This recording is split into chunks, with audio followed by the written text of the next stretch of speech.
This is an instructional video to learn how to use the Google add-on called OrangeSlice Teacher Rubric.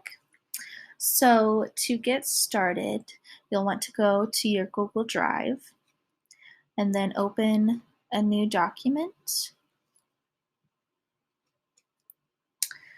And then to get the add-on, we'll go to add-ons here and then select Get Add-ons. And then just search Teacher Rubric will work. And then you'll want this one. So what would be a free button for you, you'll want to click on here. And then once it is downloaded, go back to your document and then you'll go back to the add-ons drop down to open it. So to create a rubric, we'll start with score rubric. And to start creating, you'll have this toolbar over here that'll have all of your options. So you can decide whether you want to start with the highest point possible and then descend, or start with the lowest points and ascend. So we will just stick with descending. And then you can choose whether you want letter grades or great, good, and average, or you can create your own as well. We will just select letter grades.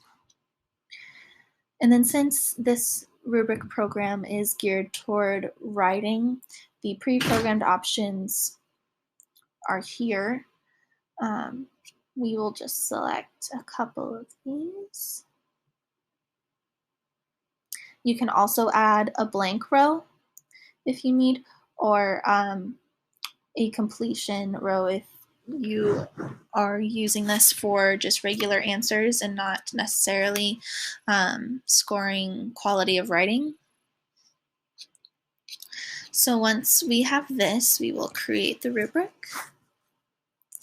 And then once it shows up here, each box can be personalized. So if you need to alter these categories here, you can do so. Or you can change any of the descriptions as well. So in order to use this to grade an assignment, we want to copy the entire rubric.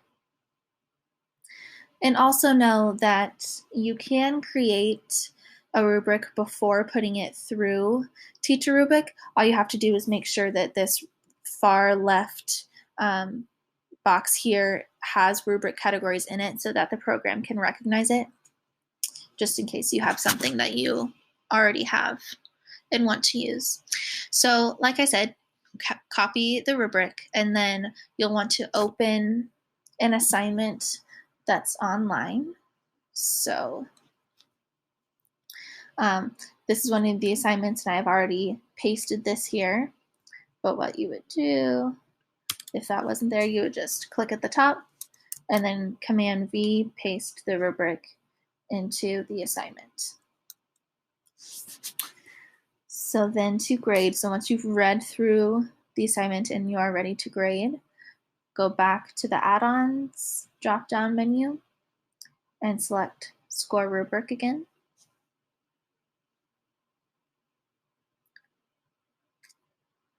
Okay, and here you're going to have options for grading.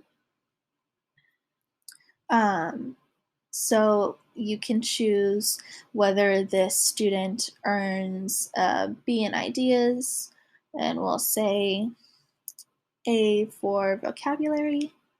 However, there were a lot of grammar and punctuation issues, so we'll give him a C for that, and a B for organization.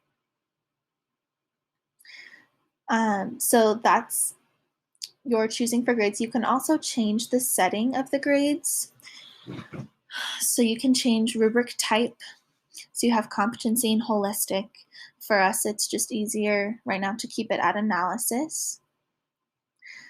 And And then you can also assign points. So the total points for this assignment are going to be 40, just because I have 4 categories here to score, so that makes it easier.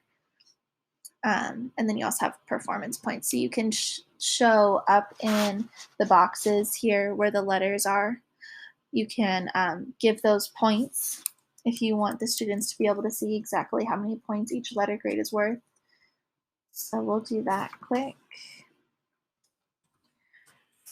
And I would just leave F at 0. And then you can weight the categories as well. So if ideas is more important than vocabulary, you can weight those by clicking here and then just type in a percentage. So we'll say that ideas is 30%, conventions is, well, we'll do organization at 30%, and then these are at 20. Okay, and then you can also adjust the grades.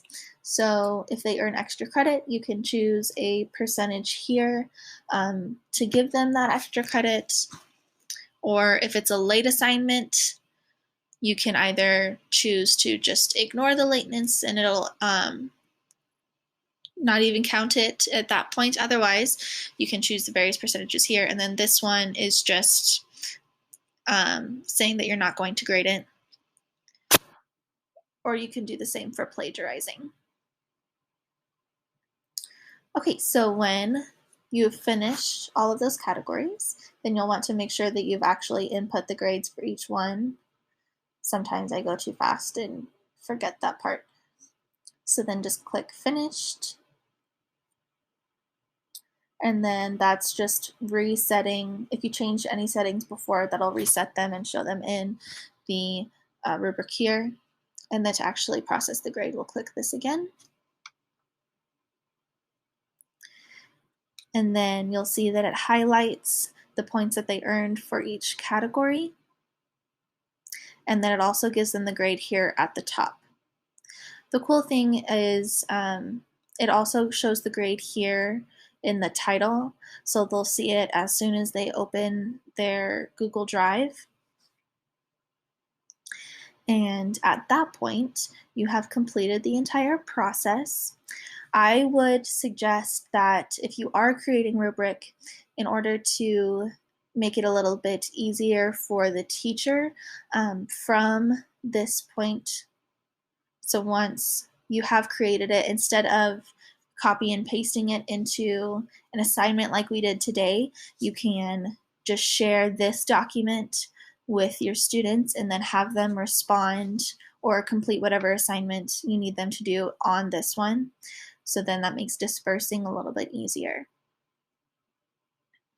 For any further questions, you can go to my website and look up the other links and things that I have there.